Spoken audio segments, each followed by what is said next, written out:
मित्रांती podcast के अंदर खुशामदीद। आज बात करते हैं कम्युनिकेशन के ऊपर। और जो डॉक्टर साहब ये कहते हैं कि आप अपनी स्ट्रेंथ पे वर्क करके उसको एक्सीलेंस में कन्वर्ट कर सकते हैं, जबकि वीकनेस पे वर्क करके उसको मीडियोकर लेवल स्ट्रेंथ में कन्वर्ट कर सकते हैं। मेरे दोस्तों, एक डिबेट है कि आपको अपनी स्ट्रेंथ्स को आगे लेके चलना है और या अपनी तो कम्युनिकेशन। मैंने जब काम करना शुरू किया तो मेरा काम ज़्यादातर तो सॉफ्टवेयर ड्राइंग सेकंड होता है।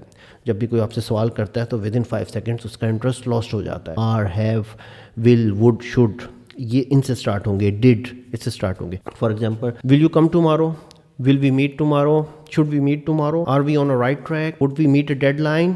So all these questions are close-ended questions. इनके answer, what methodology we use to complete this product. So these are के होने से पहले आपको वो अपने जो पॉइंट्स हैं उनको revise. Thank you for watching. मिलते हैं अगली वीडियो के अंदर।